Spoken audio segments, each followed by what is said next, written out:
DNA में जो story हम अगली आपको बताने वाले हैं उसकी शुरुआत हम एक वीडियो से करते हैं जिससे आप इस खबर की गंभीरता को समझेंगे। और आज आपके लिए यह समझना भी जरूरी है क्योंकि यह मामला देश की आधी आबादी की सुरक्षा से जुड़ा है। जो वीडियो आप देख रहे हैं यह जनवरी 2013 की है, जब निर्भया से हुई दरिंदगी के खिलाफ देश के सबसे हाई सिक्योरिटी और पावरफुल जोन में लोगों ने प्रदर्शन किया।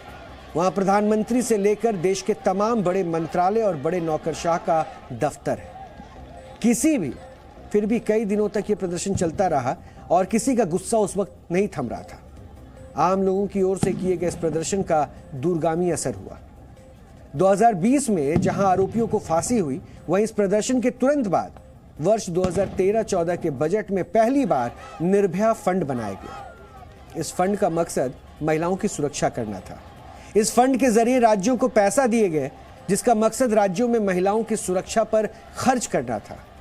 लेकिन आज इस फंड के पैसे का इस्तेमाल महिलाओं की सुरक्षा के लिए नहीं बल्कि नेताओं की सुरक्षा के लिए हो रहा है।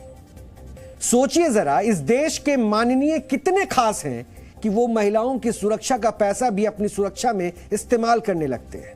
सोचिए जरा, बेटी बचाओ बेटी पढ़ाओ के नारे के नाम पर चुनाव जीतने वाले ये नेता बेटियों की सुरक्षा में सेंधमारी कर लेते हैं क्योंकि उनको आपकी नहीं अपनी सुरक्षा चाहिए। आखिर इस देश का सिस्टम आम लोगों के लिए इतना बेपरवाह क्यों रहता है और खास लोगों के लिए हमेशा रेड कारपेट ये सिस्टम क्यों बिछाता रहता है? हम ऐसा क्यों कह रहे हैं तो ये जानिए कि इसकी एक बड़ी वजह है। यह मामला मुंबई पुलिस से जुड़ा है। दरअसल मुंबई पुलिस ने निर्भया फंड के तहत गाड़ियां खरीदी। इन गाड़ियों का इस्तेमाल महिलाओं के खिलाफ अपराधों से लड़ने के लिए किया जाना था, लेकिन ऐसा नहीं किया गया, बल्कि इन गाड़ियों को मौजूदा मुख्यमंत्री एकनाथ शिंदे की पार्टी के सांसदों और विधायकों की सुरक्षा में लगा दिया गया। खबर के मुताबिक इस साल जून में मुंबई पुलिस ने 220 बोलेरो और 35 अर्टिगा गाड़ियां, 313 पल्सर मोटरसाइकिल और 200 एक्टिवा स्कूटर खरीदे थे और इन सभी गाड़ियों को खरीदने के लिए निर्भया फंड से 30 करोड़ रुपए निकाले गए। फिर से हम कह रहे हैं, निर्भया फंड से 30 करोड़ रुपए निकाले गए और इन सभी गाड़ियों को जरूरत के मुताबिक अलग अलग पुलिस स्टेशनों को बांट भी दिया गया। इसी बीच जुलाई में महाराष्ट्र में सरकार बदली और एकनाथ शिंदे मुख्यमंत्री बने। एकनाथ शिंदे गुट के 40 विधायकों और 12 सांसदों को Y+ सुरक्षा देने के लिए मोटर ट्रांसपोर्ट विभाग ने मुंबई पुलिस से 47 बोलेरो की मांग की। इसके बाद इन गाड़ियों को पुलिस स्टेशन से मंगाकर माननीयों की सुरक्षा में लगा दिया गया और कुछ समय बाद जब पुलिस स्टेशनों को दिक्कत होने लगी तो गाड़ियों की वापसी की मांग की गई। और रिपोर्ट यह भी बता रहे हैं कि 47 में से 17 बोलेरो तो पुलिस स्टेशनों को वापस कर दी गई, लेकिन अभी भी 30 बोलेरो वापस नहीं आई है। जैसे ही यह खबर सामने आई, विपक्ष ने शिंदे सरकार पर निशाना साधना शुरू कर दिया। शिवसेना उद्धव बाला साहब ठाकरे पार्टी के नेता आदित्य ठाकरे ने ट्वीट करके लिखा कि यह एक अपमान है और कुछ लोगों ने सत्ता के लिए राज्य को पीछे खींच लिया है, यह सर्कस चलता रहेगा। वहीं एनसीपी की नेता सुप्रिया सूले ने ट्वीट करके लिखा कि शर्मनाक। फिर दूसरे ट्वीट में सुप्रिया सूले ने लिखा है कि दिल्ली में निर्भया की घटना के बाद केंद्र सरकार ने वर्ष 2013 में निर्भया फंड की स्थापना की थी और यह फंड राज्य सरकारों को महिला सुरक्षा उपायों के लिए दिया जाता है। महाराष्ट्र सरकार से इस फंड के जरिए महिला सुरक्षा उपायों को मजबूत करने की उम्मीद थी। राष्ट्रवादी कांग्रेस पार्टी ने महाराष्ट्र के पुलिस महानिदेशक यानी कि डीजीपी को खत लिखकर तुरंत सभी गाड़ियां निर्भया टीम को वापस करने की मांग की है। राष्ट्रवादी पार्टी के मुख्य प्रवक्ता महेश तापसे की ओर से एक पत्र डीजीपी को लिखा गया। वहीं उद्धव ठाकरे की पार्टी की ओर से गाड़ियों को 7 दिनों के भीतर वापस नहीं करने पर विरोध प्रदर्शन की धमकी दी गई है। अब आपको इस पर एक रिपोर्ट देखनी चाहिए।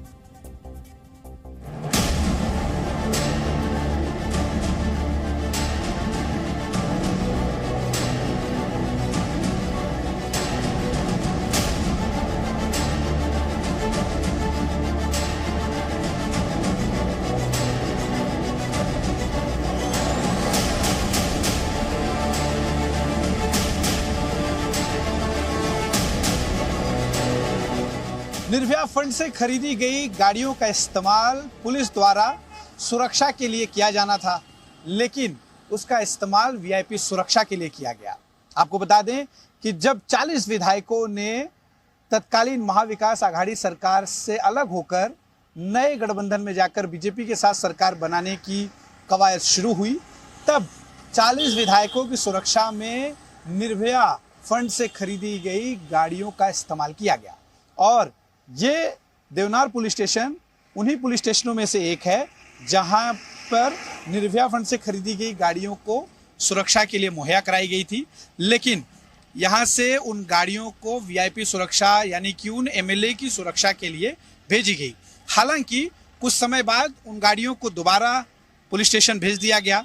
इसके बाद फिर से उन्हें 3 दिनों पहले G20 समिट जो आयोजित की जा रही है, उसके जो अलग अलग आयोजन हैं उसकी सुरक्षा के लिए भी यहाँ से गाड़ियाँ गई हैं, वही गाड़ियाँ जो निर्भया फंड से खरीदी गई थी। इस मुद्दे के बाहर आने के बाद लगातार विपक्ष मौजूदा सरकार पर आक्रामक है। उनका मानना है कि निर्भया फंड जो है इसलिए ये गाड़ियाँ खरीदी गई थी ताकि महिलाओं की सुरक्षा हो सके, ज़्यादा से ज़्यादा पुलिस पेट्रोलिंग कर सके। ऐसे में इस तरह से वीआईपी सुरक्षा में इन गाड़ियों का इस्तेमाल उचित नहीं है। दुखदाई है। मैं ये कहूंगी कि आज जो निर्भया फंड्स हैं वो सेंट्रल गवर्नमेंट देती है महिला सुरक्षा को लेकर, महिला सशक्तिकरण को लेकर, और उसको मिसयूज कर प्राइवेट सिक्योरिटी के लिए वो गाड़ियों का इस्तेमाल हो रहा है। उन लोगों के लिए इस्तेमाल हो रहा है जिन्होंने अपनी पार्टी के ही साथ गद्दारी नहीं की है, उन्होंने महाराष्ट्र की जनता के साथ गद्दारी की है, अपने वोटर के साथ गद्दारी की है। अरे आप तो जनता की सेवा में आए तो आपको ये वाइपर सिक्योरिटी की क्या जरूरत है? और वो भी सिक्योरिटी गार्ड्स वो जा रही हैं जो महिलाओं की सुरक्षा के लिए थी। आए दिन महिलाओं पे वार बढ़ते जा रहे हैं महाराष्ट्र में, असंवेदन बयानबाजी होती है, कोई कार्रवाई मंत्रियों पे नहीं हो रही है और किसी तरीके का यहाँ पे खुली छूट दी हुई है कि आप महिलाओं के बारे में कुछ भी कह सकते हैं, लॉ एंड ऑर्डर की व्यवस्था बिगड़ सकती है, पर हम उसको अनदेखी करेंगे। राज्य को केंद्र से पैसा आता है और वो इसी हेड पे आता है कि वो महिला सुरक्षितता के लिए ही उसको यूज कर सके। और जिस तरह से ये वीआईपी कल्चर ये नए ईडी सरकार ने लाया है वो बहुत बहुत एक गंभीर बात है। और जिस तरह से कल भी एक महिला का ऐसे ही उसके साथ व्यवहार किया गया, उसमें उसके बच्चा भी खो दिया है, इसके पूरी जिम्मेदारी महाराष्ट्र की गृह मंत्रालय पे के दरवाजे पे जाके रुकती है। जिन्होंने इस तरह से मिसयूज किया है इस चीज को, उनको इस्तीफा देना चाहिए और उनको माफी मांगनी चाहिए सारी महिलाओं से और निर्भया की परिवार से और निर्भया जैसी जितनी केसेस हैं, क्योंकि इन लोग इनसेंसिटिव लोग हैं।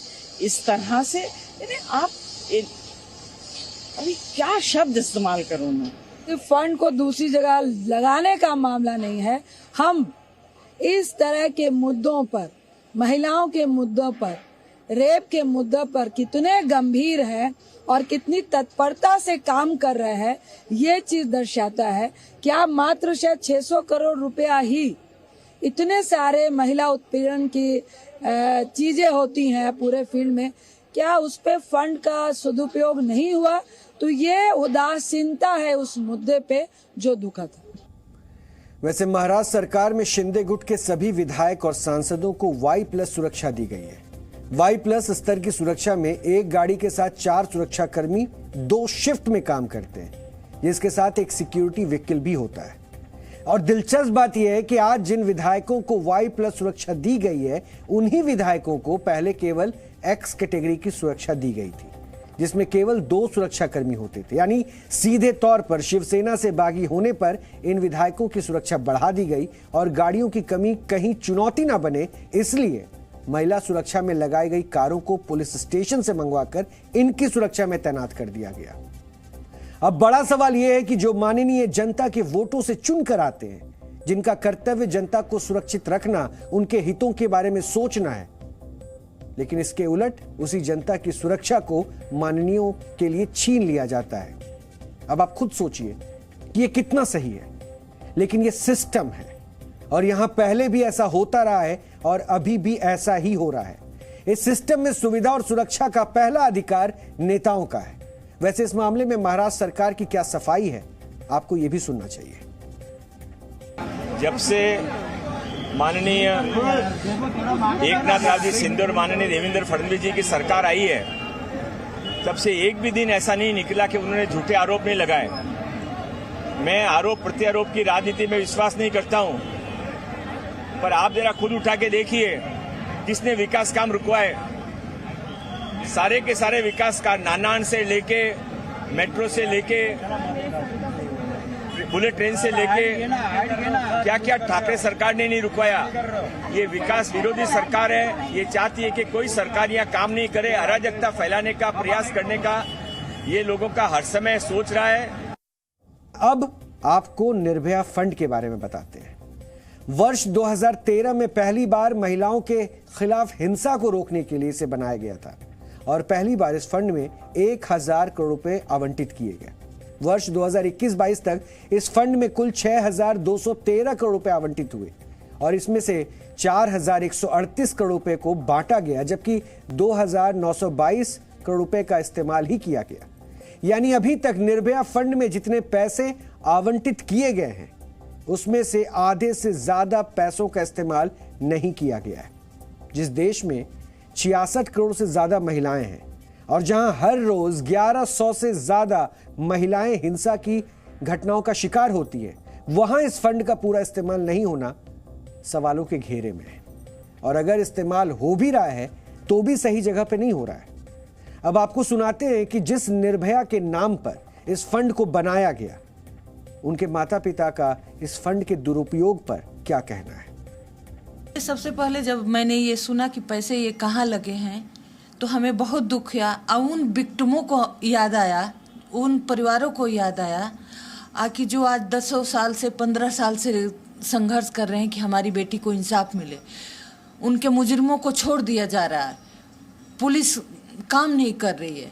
तो मुझे ये दुख हुआ कि एक बच्ची की हत्या हो गई, बच्ची के साथ इतनी बर्बरता के साथ केस हुई और आपने उस बच्ची के नाम पे एक फंड बनाया और नाम ये दिया कि नहीं, इस फंड से हम महिलाओं के सुरक्षा के लिए काम करेंगे, राज्यों में काम होगा। आप तो दिल्ली को नहीं सुरक्षित कर पाए, आप तो दिल्ली में आज तक सीसीटीवी हर जगह पे नहीं लगा पाए। दिल्ली में बच्चियां 6 बजे के बाद आराम से नहीं निकल सकती, मेट्रो में हर जगह बच्चियों से छेड़छाड़ होती है। अब बहुत शर्म की बात है कि आपने एक बच्ची के नाम पे फंड बनाया और उस फंड को अपने लिए, मंत्री के लिए, खुद के लिए, एमपी के लिए महिला सुरक्षा पे 40 करोड़ रुपए उठाए और गाड़ी खरीद के अपनी सुरक्षा में लगाए।